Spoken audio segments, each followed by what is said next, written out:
خبرهم إنه إجا الكونت فرونسكي. ايه حاضر أنسة. يلا رح قلك جدول الضرب الخاص بالرقم 3. يلا يا شاطر. 1 ضرب 3 3. 2 ضرب 3 6.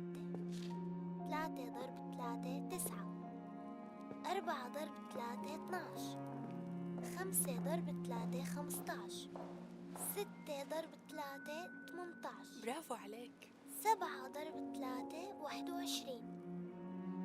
8 ضرب 3 24. 9 ضرب 3 27. 10 ضرب 3 30. وهلأ رح أعطيك استراحة ونكمل بعد شوي، اتفقنا؟ حاضر أنسة. يلا لشوف. أليكسي فرونسكي، تفضل فوت، تشرفت بزيارتك.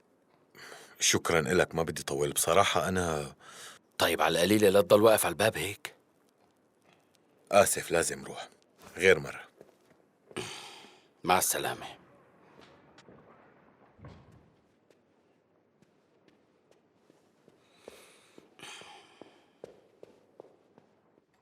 اجا فرونسكي بس ما رضي يضل وراح فوراً.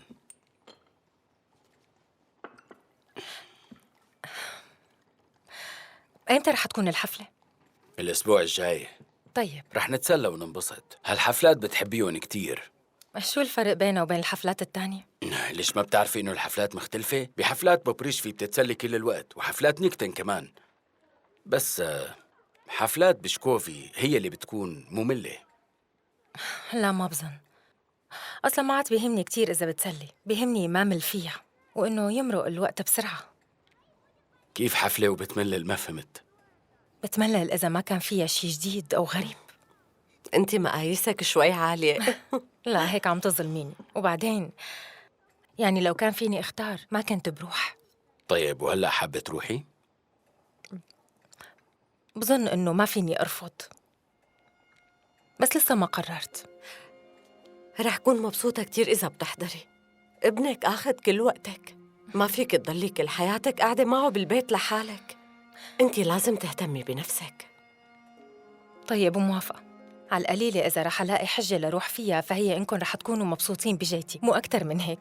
أنا من هلأ عم أتخيلك لابسة فستان بنفسجي.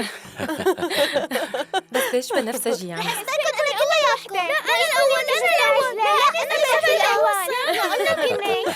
حبيباتي يا قلبي انتو. يلا على العشاء. خذوا الفطاير. شكراً. يلا مين جوعان أكتر شي؟ تعال. أنا جوعان. طيبة ما هي؟ يا الله شو طيبة، كتير طيبة كتير طيبة. تعالوا ورجيكم ابني سيرجي. يلا. ليكم ما أحلى. شوفوا كبران كتير، ما مو هيك؟ ايه ما شاء الله. كبران كتير حلو. شو هالبرد؟ خليني اتكفى معكم. انشعلنا النار ولا كنا تجمدنا؟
سمو الأميرة، أنا آسف لأنه ما قدرت شوفك لمدة طويلة، سامحيني، كنت مشغول شوي. بس أنتِ وعدتيني برقصة الرباعية، مو؟ هي رقصة المازوركا. إيه طبعاً، سامحيني، راح عن بالي.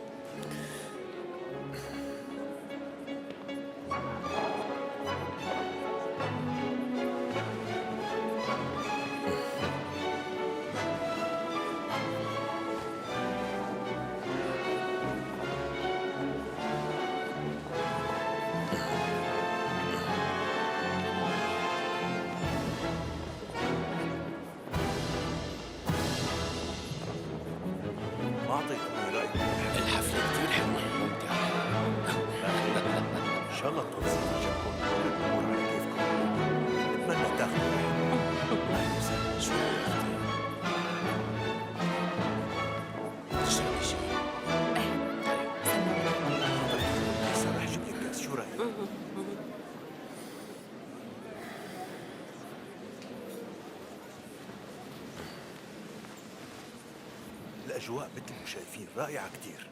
بتمنى تنبسطوا. وهلأ صار وقت الرقصة الرباعية.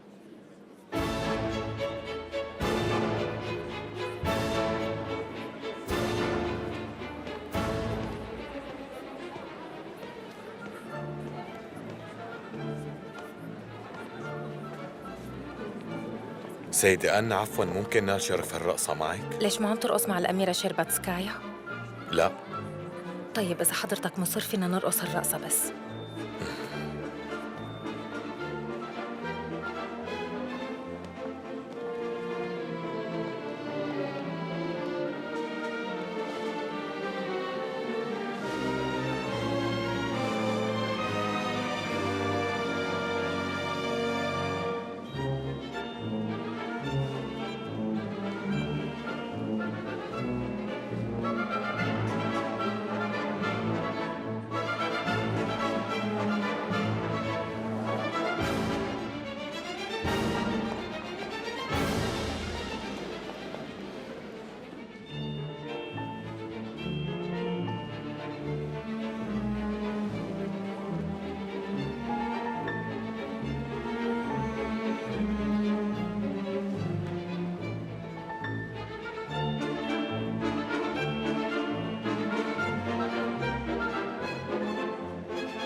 أنا الكل كان معجب فيكي الليلة. كيف؟ شو اللي عم تحكي؟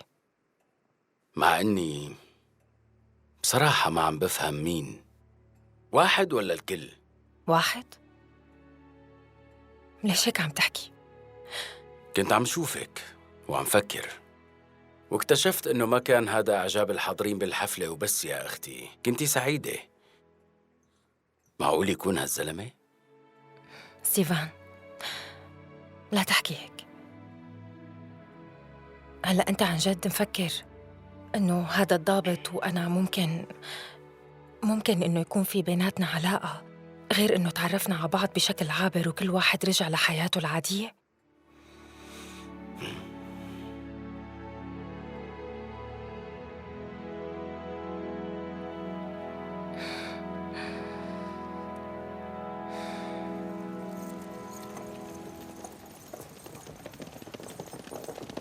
يلا أسرع، يلا يا شباب، بسرعة يا شباب، أسرعوا أسرعوا.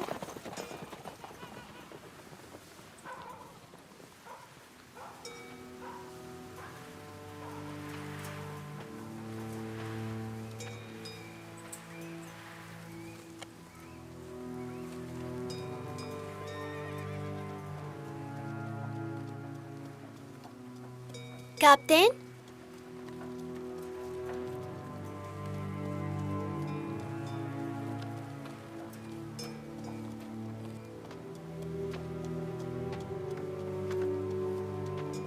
انت منيح كابتن؟ ايه منيح، كل شي منيح.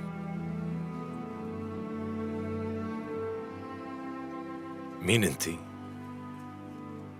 قولي لي شو اسمك؟ شبك؟ ما عم تفهمي حكي؟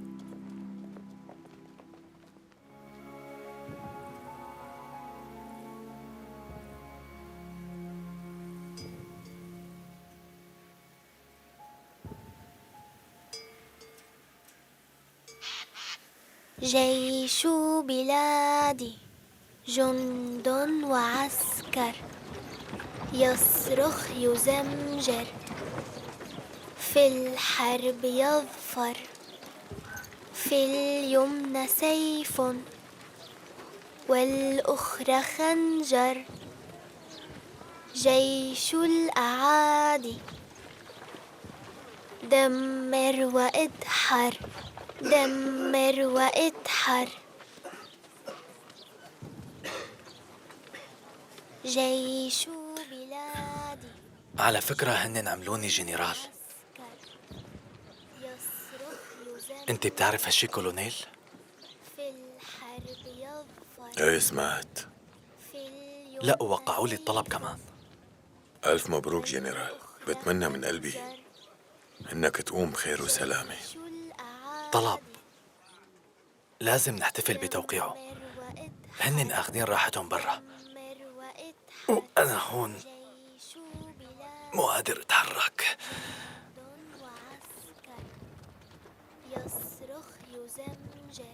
مرحبا كولونيل، نهارك سعيد. نهارك سعيد. كيفك اليوم؟ ماشي الحال. هات لشوف شو عملت. جابوا المصابين من المحطة وكنا عم نغير لهم الضماد ونعطيهم أكل وبعتناهم على المشفى بعدين. أنا كان قصدي أسألك شو عملت كل هالفترة؟ بابا أعطاك عمره بعد أمي بفترة قصيرة، بعدين ماتت أنية بتكون أختي الصغيرة. ماتت وهي عمرها 5 سنين بس، بتتذكرها؟ عرفت بهالخبر. أنا تربيت عند ستي ليديا إيفانوفنا، بعتتني على المدرسة وتخرجت. اشتغلت بالمستشفى لفترة قصيرة، بعدين فتحت عيادة، حتى إني تزوجت وعملت عيلة، وهلأ حاسس حالي وحيد. وبعد الحرب بلشت وتجندت، وهلأ أنا طبيب بالجيش. مين هديك البنت اليابانية اللي برا؟ من وين اجت؟ ما عندي فكرة، المسكينة لحقتنا، يمكن أهلها تركوها. هي نتائج الحرب، الأطفال بيتشردوا. قل لي ليش ما اجيت على جنازة بنتك؟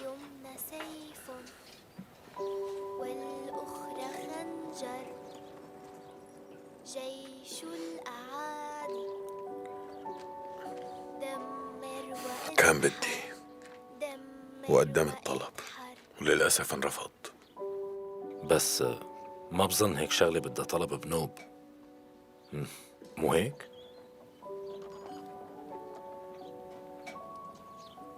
ماشي.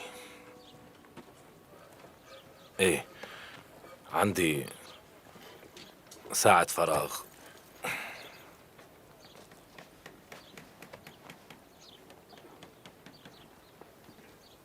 بعدين أنا تركت سان بطرسبرغ، ويا دوب كان في مقاعد فاضية بالقطار.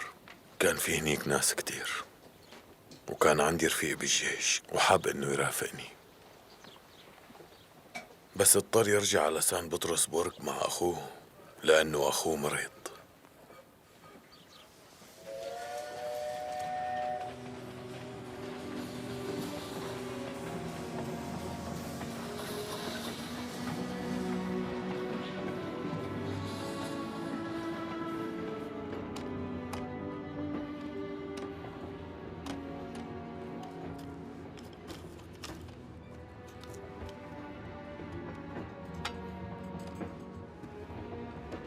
يوم ما نمت كل الليل ضليت عم فكر بأنا. تخيلت وشها وكلماتها. كان عقلي مليان بالتخيلات عن مستقبل محتمل بيجمعنا أنا وياها، وهيك قلبي ضل عم يدق كل الوقت. ووقت عرفت إنه كل السعادة والفرح وكل المعاني الحلوة اللي ممكن أعيشها لقيتها جوات عيونها وبسماع صوتها.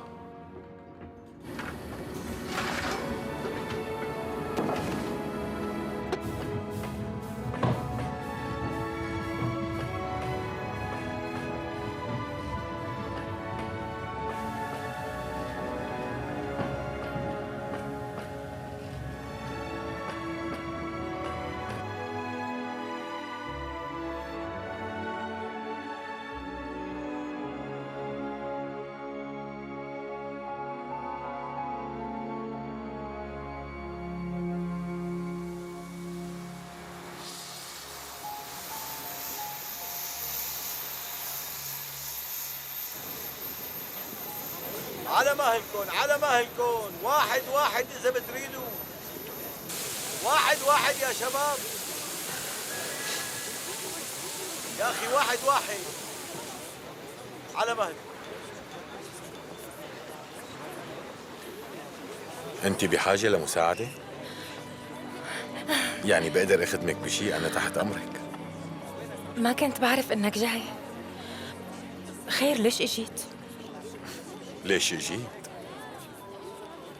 بصراحة جيت مشان أكون جنبك. ما فيني أعيش غير هيك. وسامحيني إذا يلي قلته زعجك أو ضايقك. يلي قلته كتير غلط أليكسي، وإذا أنت عندك أخلاق ما بقى بتفكر بهاي القصة ولا مجرد تفكير مثل ما عم ساوي. أي حرف بيطلع من تمك وأي رمشة من عيونك ما بنساها بنوب. مستحيل. بكفي لهون وبس. أنا هون ماما. خلينا نستنى القطار اللي بعده. يلا جاية. أليكسي ألكساندروفيتش، أنا هون. هي مثل ما انك شايفة وفيت بوعدي إلك. أهلا وسهلا. بتوقع ما في داعي اثبت لك اخلاصي ووفائي، صرنا سنين متزوجين وبتعرفيني منيح. سيرجي كيفه طمني؟ معقول هذا اللي همك بعد كل هالترحيب؟ سيرجي منيح وبياخد العقل. الكونت أليكسي فرونسكي. متأكد انه التقينا قبل بمرة. انت رحتي مع الام ورجعتي مع الابن. شو راجع من اجازتك؟ ايه، وبتمنى اتشرف بزيارتكم. ونحن قلنا شرف. بنستقبل الضيوف ايام التنين. عن إذنك. اما هلا فرح اكون مبسوط اذا بنقضي مع بعض شوية وقت، لاني كثير مشتاق لك. أنا كمان. وبدي اياكي تحكي لي عن رحلتك، شو عملتي ولوين رحتي ومين شفتي. أكيد رح أحكي لك كل شيء.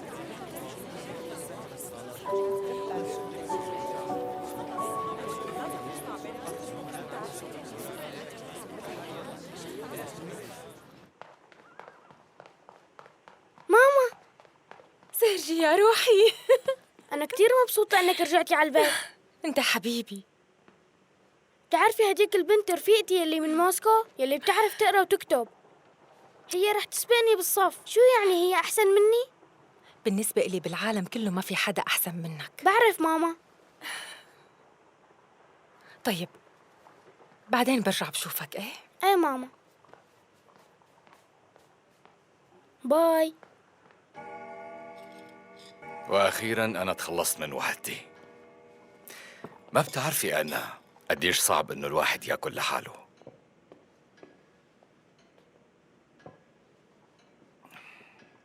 شايف انه هالسفرة كانت منيحة لإلك. كيف الغالي ستيفا أوبلونسكي؟ أخي بزعلني كتير. أنا بشفق عليه هو ومرته دولي، خصوصي بعد اللي صار. ما في شي بالأرض بيشفع له على الشي اللي سواه بمرته، حتى لو كان أخوكي. أنت ما بتتنازل عن مبادئك، حتى لو كان الغلطان ابنك فأكيد أنت رح تعاقبه على أخطائه. وهذا الطبع عندك معذبني، بس بحبه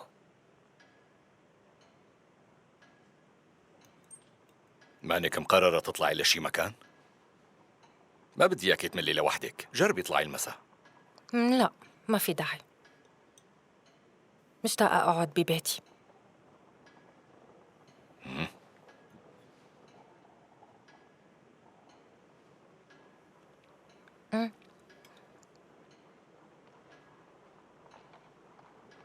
بتعرف لاتنيكوف، هذا الكاتب اللي بالقسم عندك، وقت كنت راجعة من موسكو. قصدك على هذا السكرتير اللي موديل شعره بيضحك. ايه تذكرته، شو بو؟ ايه هو بالضبط. وقت شفته هو اعترف لي وقال لي إنه بيحبني. أي مرة بمكانتك ممكن تتعرض لهيك شي بعلاقاتها. أنا قصدي أنا دائما كان عندي إيمان بإخلاصك، وإيماني فيكي ما راح يتغير. ثقتي فيكي عمياء. الموضوع ما أنه مستاهل ينحكى فيه.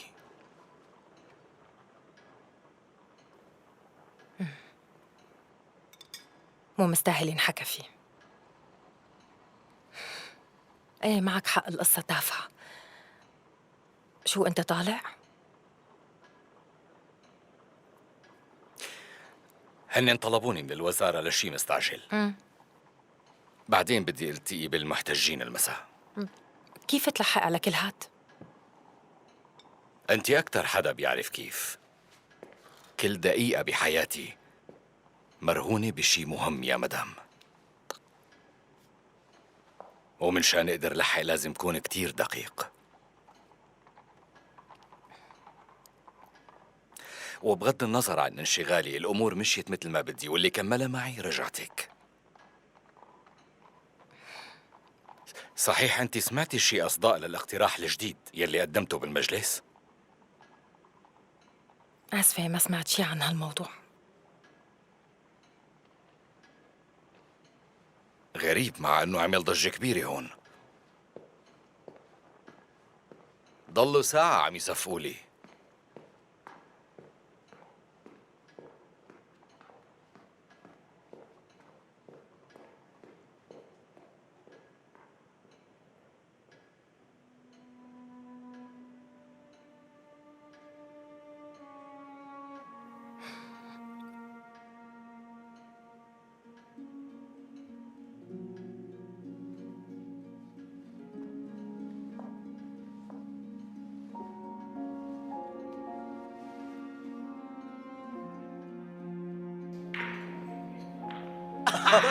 علم يا عمي. شلون بيطلع لكم معي؟ بعرف هي القصة منيح بصراحة، كانت شغلة بتخجل ينحكى فيها. احكي لك، أنا عم نسمعك. ايه بس بدون ذكر اسماء يا جماعة. ايه هيك بيكون احلى. بصير نلعب لعبة حسير مين. عن جد عم تحكوا؟ كل شي شغلة قبل ما تشرب. ماني جوعان يا أخي. أنت لازم تفهم إنه هي مسألة حياة أو موت بالنسبة إلي. فهمان علي؟ ايه فهمان، بس ما فيني احكي بالموضوع. أنت الشخص الوحيد اللي بيفهمني بالحياة أصلاً، مع إنه فيك تحتقرني وتكرهني، بس فضلت توقف جنبي. هاد لأنك زلمة محظوظ يا رفيق عمري. بقدر أعرف ليش بقى؟ لأنه كل شي واضح قدامك. بفهم إنه كل شي صار وراك يعني؟ لا مو وراي، بس أنت عندك مشاعر حقيقية أما أنا عم بتسلى. ما عندي ولا ارتباط هذا حقيقي. حب. جربت الحب قبل وهذا مو مثله. هيك مثل كأنه في شي مسيطر علي يا صاحبي. حاولت كل جهدي أهرب لأني عرفت إنه هالشي غلط كبير. فهمت علي؟ هيك مثل سعادة ما بتنتمي لكوكب الأرض. بس أنا خسرت المعركة ضد حالي ونفسي ومبادئي كمان.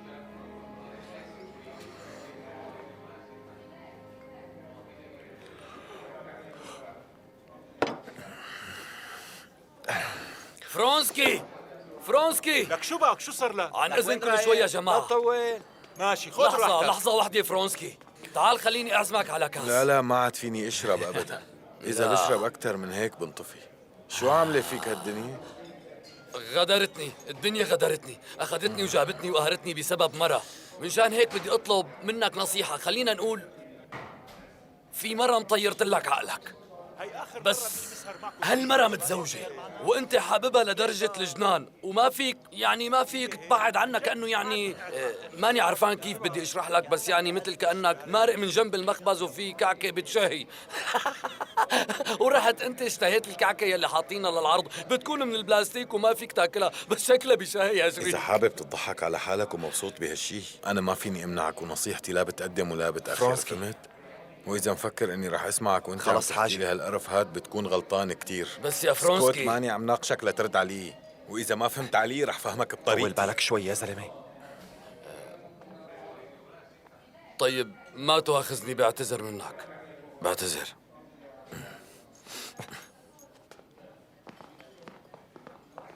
لك شبك. انت مو شاطر غير بالحكي وبس، ما بيطلع معك شيء.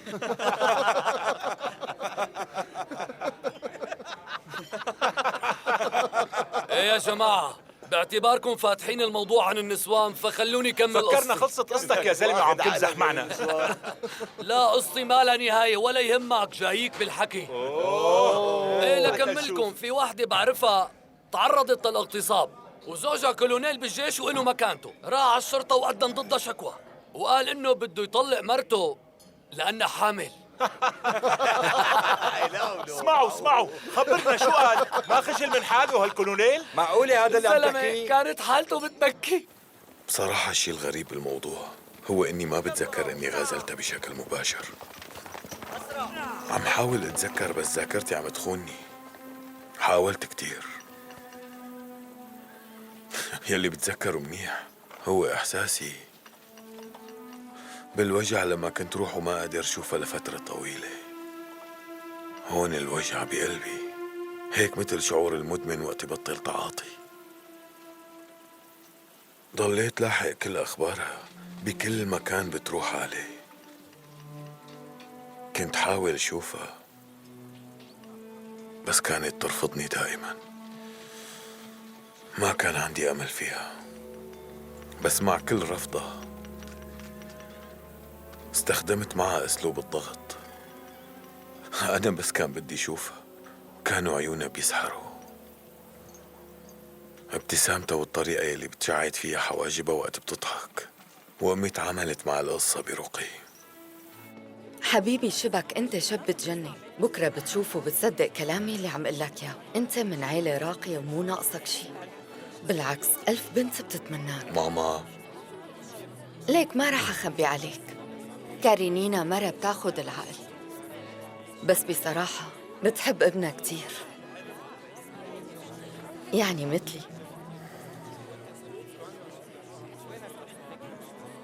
ليك هي مو آخر مرة بالعالم، رح تلاقي اللي بتناسبك أكتر منه، لا تنسى هالشي.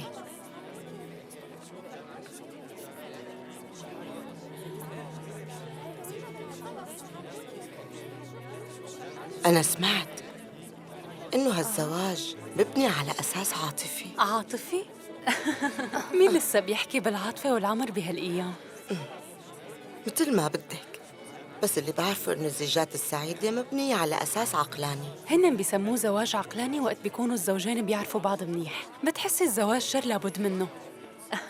وإذا حابة تختبري الحب الحقيقي كيف بيكون، فلازم تعملي مشاكل وتغلطي.